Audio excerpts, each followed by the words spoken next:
Paano nga ba linisin ang rechargeable mini pan? So usong-uso nga ngayon yung mga ganitong rechargeable mini pan. Lalo na nga sa mga estudyante at sobrang init nga kasi. Ngayon meron ako ditong 10 months old na Gojodoc GF S001 rechargeable mini pan. Ngayon, napansin ko na parang madumi na siya. No, kaya ngayon naisip ko paano nga ba ito linisin. So ngayon nag-search ako kay ChatGPT. At ang sabi nga ni ChatGPT, para linisin daw yung mga ganitong rechargeable mini pan, number 1 daw na dapat gawin ay patayin yung pan. So number 2, gumamit daw ng cotton buds, maliit na brush or toothbrush para alisin ang alikabok. At yung number 3 nga, maaari daw gumamit ng ng bahagyang mabasa-masang tela sa labas lamang. At yung number 4 nga, wag daw buhusan ng tubig at wag piliting buksan. Ngayon, ang Gojodoc GFS001 na ganito, ang pan niya nga daw po, o yung pan cover niya, non-removable. Kaya no choice talaga tayo sa paglilinis nito, kundi gumamit tayo ng brush or cotton buds. Na may mga ibang design naman nito, sabi nila na nabubuksan naman daw.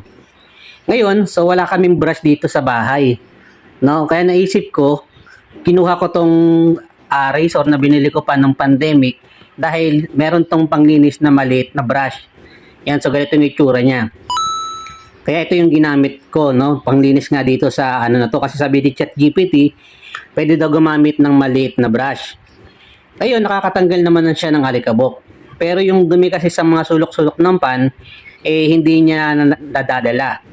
Ngayon, sinubukan ko naman yung suklay na may brush. No, kasama din to doon sa buy package ng razor. So, same result pa din. Alikabok lang yung natatanggal. Pero yung mga dumi-dumi na sa gilid, hindi. Ngayon, yung pangatlo, sinubukan ko na yung cotton buds kasi yun yung sabi ni ChatGPT.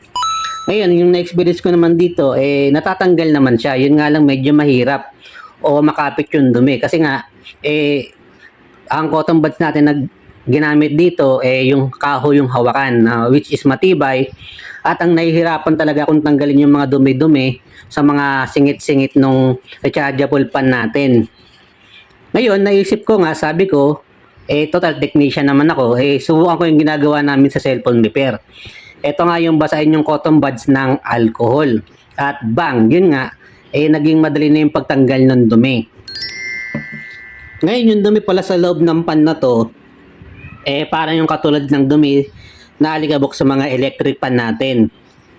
So, yung dumi niya, yung parang malagkit na nagiging putik sa LC. Yun, ganun na ganun yung ano niya. At hindi siya madadala sa mga sungkit-sungkit lang. No, ngayon, dahil maliit nga itong rechargeable mini pan natin, mas lalo tayong nahirapan. Natanggalin nga ito. Buti na lang talaga, merong alcohol. Ngayon, sa paglagay naman ng alcohol, dapat tamang basa lang. No? Ngayon, kung napasobra naman yung lagay mo ng alcohol sa cotton buds, ipagpag mo lang, no? Ganun ang gawin mo, ipagpag mo lang muna yung cotton buds, tapos saka mo siya ilagay sa loob para sungkitin yung mga dumi-dumi. At ang technique dito, no, para ka lang nagko-cotton buds ng tenga, no? Hindi mo kailangan pwersahin yung yung tamaan mismo yung LC kasi pag sinusungkit mo siya, madali lang naman siya sungkitin lalo na kung nilagyan mo nga ng alcohol. No, ngayon, tungkol naman doon sa may bandang LC niya naman sa likod, no, kailangan talaga ng dobleng pag-iingat para malinis mo nga yung pinakapan niya. Para mawala yung mga alikabok doon sa blade. No, kailangan dahan-dahan lang, puro pababa lang yung puro pababa lang yung kompas ng cotton buds nyo para matanggal nga po. At after nga natin gawin yan, ito na yung resulta ng pan natin, mas luminis na siya. At napansin ko nga, mas lumakas nga. No, mas lumakas yung buga ng hangin nitong rechargeable mini pan natin. Ngayon, kung gusto niyo subukan yung ganitong procedure, no, do it at your own risk na lang, no? At ang natin, kung talaga nakatulong sa inyo, mag-comment kayo para nga malaman natin kung effective ba yung ganitong solusyon.